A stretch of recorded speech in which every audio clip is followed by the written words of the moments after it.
Hello, I'm Dr. Paul Jeffords, an orthopedic spine surgeon at Resurgens Spine Center in Atlanta, Georgia. If you are someone who is suffering from back and leg pain from a herniated disc in your lower back, and you have failed to improve with non-surgical treatment, you may be a candidate for a surgical procedure called a lumbar microdiscectomy. A lumbar microdiscectomy is 95% successful for relieving radiating leg pain from a herniated disc, and is one of the most commonly performed spinal surgeries. A lumbar microdiscectomy is a minimally invasive alternative to a traditional laminectomy.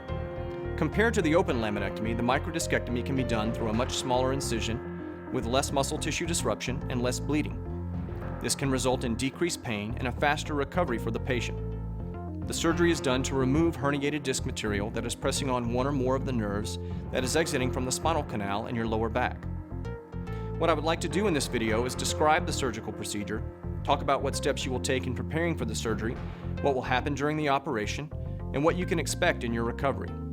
After you have been evaluated by your surgeon and it's been determined that you are in fact a surgical candidate, you will probably want to discuss the next steps with your family and possibly pursue a second opinion.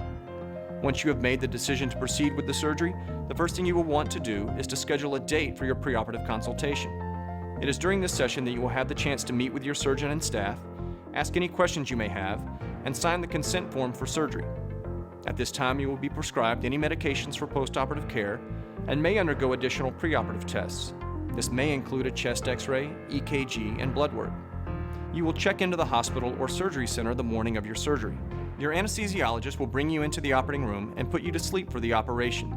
There are usually 2 nurses in the OR and a surgical assistant helping your surgeon with the procedure. Once you have been positioned on the operating room table, face down, your surgeon will make a single small incision in your lower back, just over the disc that is herniated. For a single-level microdiscectomy, the incision is typically less than 1 inch in length. An X-ray machine called a fluoroscope is used to image the spine and pinpoint exactly where to place the incision.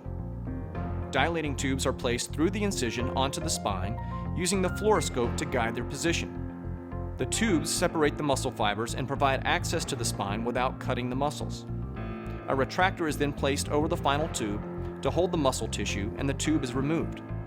A light source and possibly an endoscope or microscope may then be attached to the retractor to provide visualization for the surgeon during the procedure. Through the retractor, your surgeon is now able to create a small opening into the spinal canal by removing some bone and ligament tissue. This is called a laminotomy. The size of a laminotomy is typically no bigger than the size of your small fingernail. The laminotomy gives your surgeon access to the disc and the nerve. Special instruments are then used to retract the nerve slightly to the side so that the herniated disc fragment can be removed, relieving the pressure on the nerve. Only the small portion of the disc that is herniated is removed, and the remainder of the disc material is left intact. At the completion of the surgery, the incision is closed with resorbable stitches that are placed beneath the skin. A typical single-level lumbar microdiscectomy lasts approximately 30 to 45 minutes. Immediately after surgery, you will be taken to the recovery room for 1 to 2 hours while the anesthesia wears off and your vital signs are checked. Afterwards, you will be discharged home. Your surgeon will speak to your family while you're in recovery and give them an update on your procedure and condition. The nurses will get you out of bed after surgery, and you will be strong enough to walk and climb stairs before leaving the surgery center. You may ride in a car or airplane upon your release. You will be given pain medication and a muscle relaxant to help control postoperative pain and spasms. Please ensure that you do not drive or operate any heavy machinery while on this medication. Approximately 2 weeks after your surgery, you'll have a postoperative visit with your surgeon and your wound will be checked. You may return to sedentary office or desk work 1 week after your procedure. If your job demands that you are involved in heavy lifting or frequent bending or climbing, you should wait 3 months before returning to this type of activity. You can return to moderate duty in 6 weeks. Typically, your surgeon will see you again to check on your recovery process 6 weeks after the surgery, and then again at 3 months. You may resume sporting activities such as golf or tennis 3 months after your surgery. As with any surgical procedure, there are inherent risks. There are 3 different categories of risks arising from the surgical procedure. There are risks associated with anesthesia, risk of complications that can happen during the operation, and risk of complications that can occur after surgery. Risks of anesthesia are rare in healthy patients, but may include the possibility of allergic reaction to medications, seizures, heart attack, stroke, or even death. Risk of complications during the operation include risk of nerve injury and risk of injury to the nerve sac, which can cause a spinal fluid leak. The risk of these complications is around 1%. Finally, after the operation, there are complications that can occur.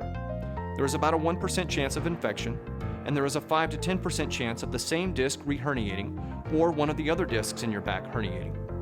Even without reherniation, a small percentage of patients may continue to experience back or leg pain. You should talk to your surgeon about these risks. The minimally invasive lumbar microdiscectomy surgery is 95% successful and can be safely performed with little trauma to the surrounding low back muscles. This procedure may result in less postoperative pain and a quicker patient recovery than a traditional open laminectomy. Surgical intervention should always be the last resort, but when all other treatments have failed, this procedure can often provide significant relief of back and leg pain from a herniated disc. Thank you for taking the time to watch this video. You may have additional questions, and if so, you may want to consult with your surgeon.